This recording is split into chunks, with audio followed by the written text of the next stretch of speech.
The first red flag showed up exactly 1 week after I broke ground. I was standing on my beachfront lot, my dream lot, watching the foundation crew pour concrete, when a white Lexus SUV pulled right up to the edge of the property line. Out stepped a woman in oversized sunglasses, a floral sun hat that looked like it belonged in a costume shop, and a clipboard like she was leading a school field trip. "Excuse me," she called out, heels clacking over gravel as she marched straight toward me. "You can't block the access path. That's legally designated for public beach access." I wiped my hands and raised an eyebrow. "There's no easement here. I own this lot outright all the way to the dunes. Bought it from the county." She shoved the clipboard in my face like it was a badge. "I'm Priscilla Marlowe, HOA president for Seabreeze Shores. This trail has been used for beach access for 2 decades. It's common knowledge." I looked at the sand path she pointed to. It wasn't a trail, it was a worn-down shortcut people had made through the brush. My property deed was crystal clear. No easement. No right-of-way, just me, the lot, and the view of the ocean. "Sorry, Priscilla, common knowledge isn't a legal claim. This is private property now." Her lips twisted like I'd insulted her ancestors. "You'll be hearing from the board." I didn't even bother replying. I walked back to the crew and told them to keep going. I figured it was just some entitled HOA president trying to puff her chest. I had no idea what was coming. By the next morning, orange spray paint had shown up along the edge of my lot, marking a proposed public corridor. A handwritten sign staked into the ground read, "Future Access Path, Seabreeze Shores HOA." No one had asked permission. No one had notified me. I yanked the stake out and tossed it in the trash. 2 days later, I came back to find a chain strung across my driveway with a laminated notice zip tied to it. "Cease construction until public access dispute is resolved." It was signed again by Priscilla Marlowe. I called the sheriff. He came out, took one look, and shook his head. "They got no legal authority to block you. This is a civil matter, but I'll file the report." He helped me cut the chain, but the damage was done. The construction crew had already packed up for the week, spooked by the drama. I lost 4 days of work and had to pay them a premium to reschedule. That night, I started digging into Priscilla and the HOA. Turns out, Seabreeze Shores HOA had been trying to get a public beach access point for years. Their main access path had washed out in a storm 5 years ago, and the county refused to fund a new one. Their solution: hijack private lots using historical use claims and pressure tactics. They tried it on a retired vet 2 streets over. He hadn't had the stomach for a legal fight and sold the land cheap. They picked the wrong guy this time. I'm Tobias Zane. I'm a civil engineer, and I've spent the last 15 years working with zoning boards, code enforcement, and surveyors. I know the playbook, and I was about to burn theirs to the ground. The first official letter arrived in a cream envelope with a gold-embossed return address from the Seabreeze Shores HOA.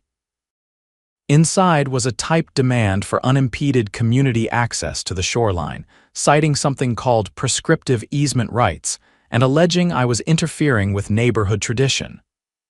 The language was polished, but the threat was clear: cave or we'll bury you in paperwork. I brought the letter to my attorney, a quiet, no-nonsense guy named Marcus who specialized in property disputes. He read it once, then tossed it on his desk like it was junk mail. "They're fishing," he said. "Prescriptive easement only works if no one ever challenged it. Your title's clean. No easement recorded, no lawsuit filed before your purchase, no continuous open access under claim of right. They've got nothing but desperation." I nodded. "So what do I do?" "Start documenting everything. Photos, timestamps, trespassers, interactions. If they want a legal war, we'll give them one." That same afternoon, I installed motion-activated cameras along the perimeter, one facing the path they kept trying to revive. Another pointed at the rear of the lot, where a few residents had started showing up to watch the surf, like they just happened to wander into a construction zone wearing tennis shoes and holding iced coffees. The cameras paid off faster than I expected. That Friday at exactly 7:30 in the morning, one of the construction workers called me. "Boss, we got a situation. Someone spray painted the equipment, again, and the porta-johns tipped over." I pulled up the footage.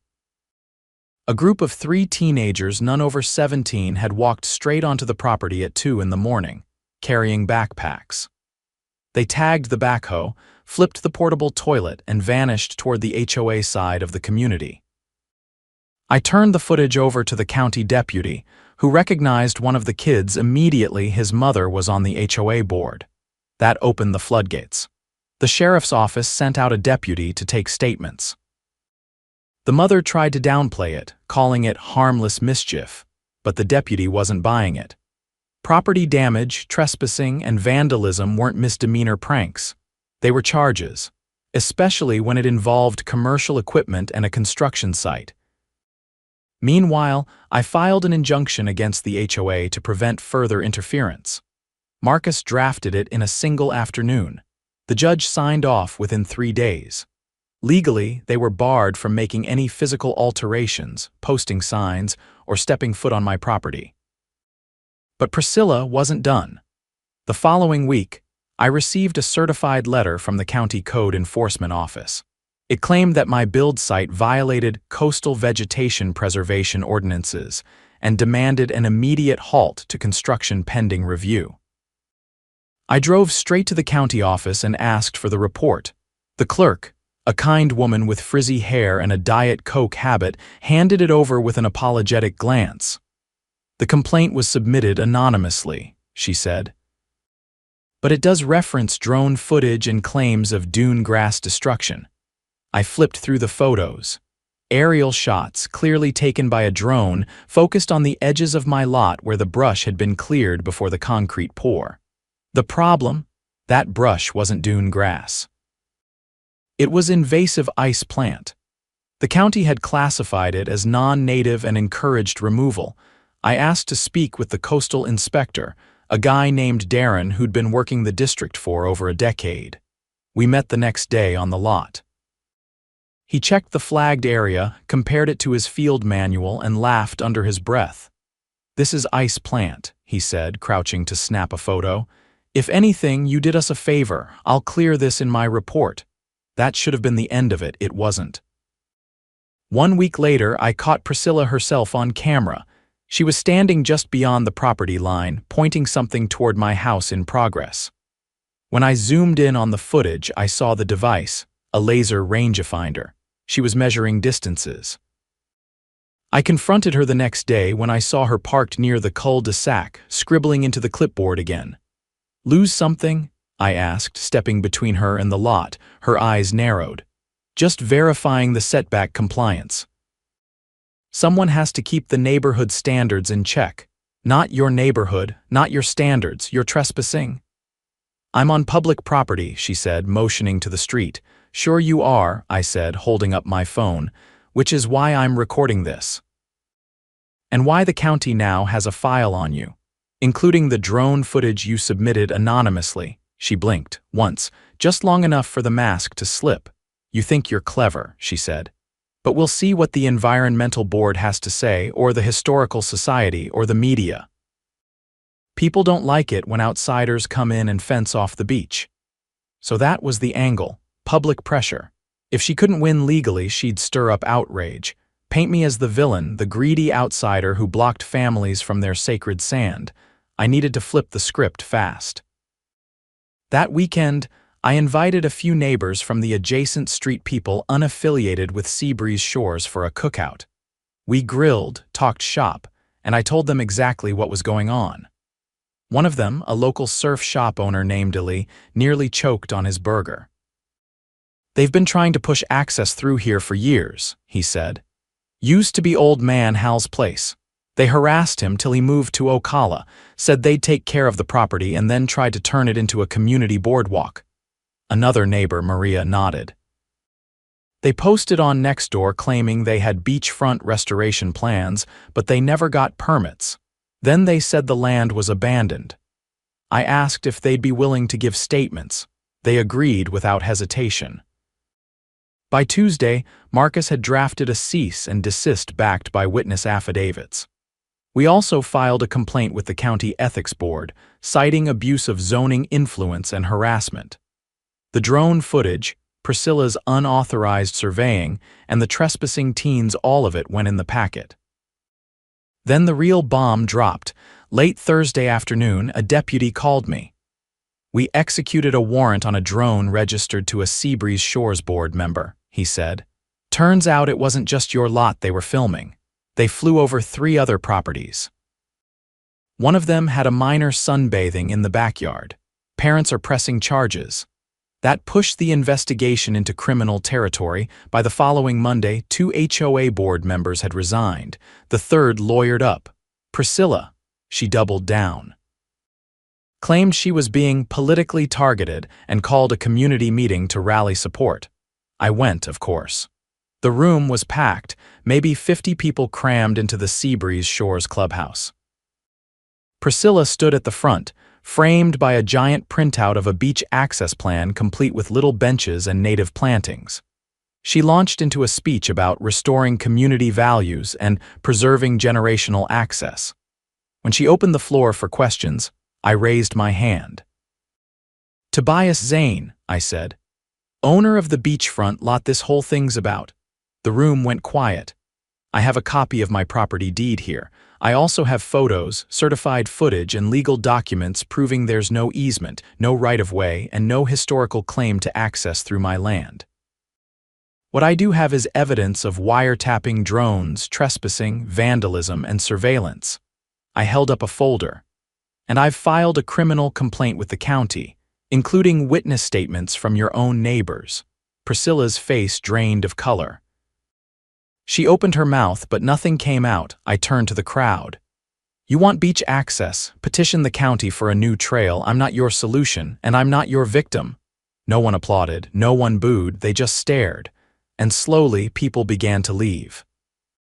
By the end of the week, the HOA issued a public retraction of their access claim. The county closed the code enforcement case, and construction resumed without a single interruption. But I wasn't finished yet. 3 weeks passed without incident. The foundation cured, framing went up, and my crew began setting roof trusses by the time the next move came. I should have known Priscilla wouldn't go quietly. Losing face at the community meeting only galvanized her behind the scenes. But this time, she didn't come at me directly. No more letters. No more signs. What came next was uglier and far more dangerous. It started innocently enough. A county inspector named Saul Gentry stopped by the site late one morning. He was courteous, clipboard in hand, but asked to walk the perimeter for a routine stormwater compliance review. I wasn't worried. I'd already filed all the necessary drainage plans and had my erosion control in place. I walked with him, answering questions until he paused near the southeast corner. "Huh," he said, kneeling to examine a shallow trench. "You guys install this diversion channel?" I frowned. "No, that's been there since the pre-grading phase. It was natural runoff." "We flagged it for fill before the pour." He tilted his head. "Because someone submitted a complaint claiming you excavated a graywater drainage line and redirected it toward the dunes. That would be a big violation." I stared at him. "A complaint from who?" He tapped the form on his clipboard. "Anonymous submission, but it included photos time-stamped." I didn't need to see them to know they were doctored. I offered to show him the site plans and every photo we'd taken during excavation. Saul agreed, following me to the trailer we'd set up for site management. I pulled out the binder and laid out the progression photos. He studied them in silence, flipping pages slowly. "This doesn't match the complaint," he said finally, "and your surveyor signed off. So we're good." He stood. "I'll file it closed, but watch your back. Someone's working hard to get you shut down." That night, I reviewed the footage from the week before. Sure enough, a man in a blue windbreaker had crept onto the property just past midnight. He spent 10 minutes near that southeast trench, then left. He didn't touch anything, just took photos and left. I couldn't make out his face, but the jacket had a stitched patch near the shoulder. HOA maintenance. I forwarded the clip to Marcus and he added it to the growing file. But the next move wasn't legal. It was criminal. 3 days later, my foreman called me just after dawn with a tone I hadn't heard before. "You need to get down here now. Someone sabotaged the site." When I arrived, the smell hit me first sharp, chemical and unmistakable. Diesel. 2 5-gallon cans had been dumped over the pallet of insulation and into the exposed subfloor. The vapor was thick, clinging to the air like a warning. We had to halt all work immediately. The fire marshal came out and roped off the area while a hazmat unit assessed damage. The materials were ruined. Worse, the structural wood beneath was saturated. We'd have to cut it out, replace it, and delay everything by at least 2 weeks. The marshal took it seriously. He filed a criminal investigation and collected samples. I handed over the security footage again. This time, it showed a figure in a hoodie scaling the temporary fencing around midnight, carrying a plastic container. The image wasn't perfect, but it was clear enough to get a make and model on the vehicle they arrived in. A silver SUV with a Seabreeze Shores decal on the rear window. 2 days later, the sheriff confirmed it. The vehicle belonged to Lance Dorsey, husband of HOA board member Dana Dorsey. Lance was arrested on charges of arson, trespassing, and criminal mischief. When deputies served the warrant, they found more than just the clothes he wore that night. They found a folder detailing other soft targets notes on other properties the HOA wanted to reclaim under community necessity. My lot was at the top of the list. That folder, along with the drone activity and altered photos submitted to the county, painted a picture that went far beyond harassment. The state's attorney got involved. Within a week, subpoenas were issued for Priscilla, Dana, and 2 other board members. Their HOA meetings stopped.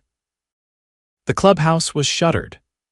The Seabreeze Shores HOA website went offline overnight, but that wasn't the end, just the beginning. A whistleblower came forward. His name was Greg Lindell, a former board member who'd resigned quietly 2 months prior. Greg approached Marcus and offered a trove of emails, audio recordings, and even a recorded Zoom meeting where Priscilla laid out what she called the Strategic Access Initiative. It was audacious.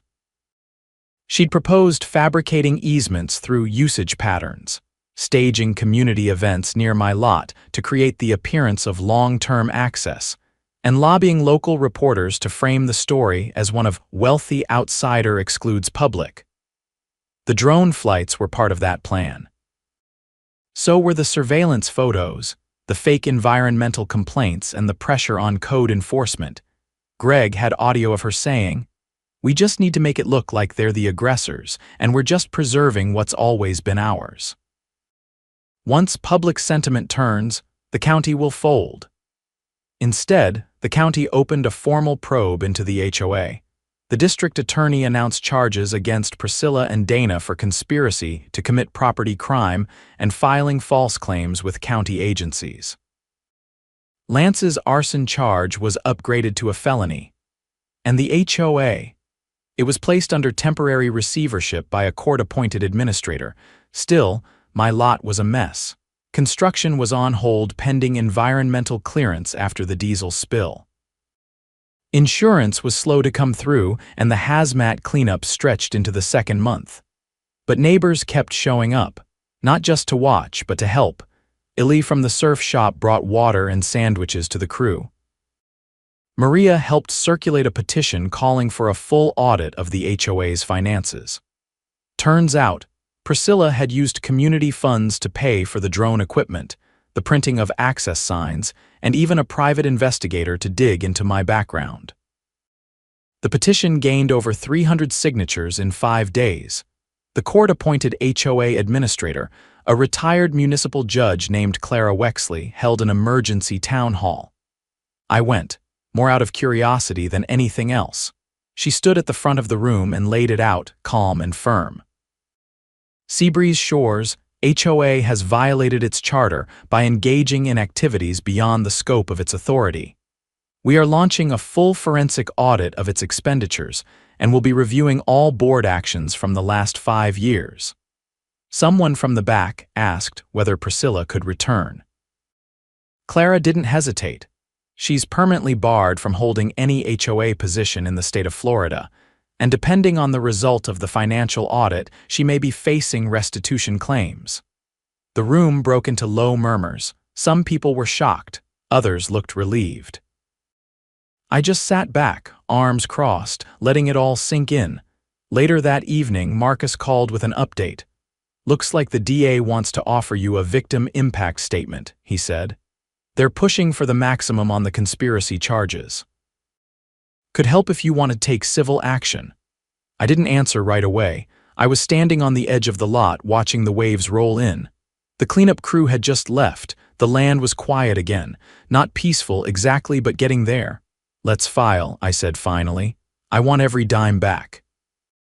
And I want that HOA charter rewritten. No more secret meetings. No more weaponized bureaucracy." Marcus chuckled. "Already drafting it." I turned back toward the framework of my future home. The roof was half done, but it was standing. And this time, no one was going to tear it down. They tried to claim my land with lies, pressure, and sabotage. Now they were the ones losing everything. The last nail in the HOA's coffin didn't come from a courtroom or a camera. It came from a ledger. 2 weeks after the audit began, Judge Clara Wexley summoned a closed-door meeting with a handful of homeowners, including me, and 3 newly appointed interim board members. It was held at the County Annex building, far from the gated community's poison clubhouse. The room was sterile, fluorescent lit, with a single fan humming above a circular table. Clara didn't waste time. Her voice was calm, but her words hit like falling bricks. "We've uncovered significant financial irregularities. The former HOA board redirected over $80,000 of community funds into private accounts, using a series of shell landscaping contracts and fictitious consulting fees." One of the interim board members, a retired IRS agent named Harold, pulled out a stack of color-coded spreadsheets. "These vendors don't exist," he said, tapping a column labeled Coastal Environmental Design. "Payments were laundered through a P.O. box in Delray registered to a dissolved LLC. That LLC shares a mailing address with Priscilla Marlowe's sister." Clara placed a hand on the folder in front of her. "We've referred everything to the state attorney's office. Charges will be expanded to include wire fraud, embezzlement, and conspiracy to defraud homeowners." Harold looked at me. "They used your lot as the distraction. While everyone was busy fighting over fake beach access, they were draining the reserve fund." It made sense now, the desperation, the manipulative PR, the stage-managed complaints. My lot had been nothing more than a smokescreen, a convenient wedge to rile up support while they siphoned off dues and buried it behind fake invoices. "They got sloppy," Clara said. "Didn't expect anyone to push back hard enough to look under the rug."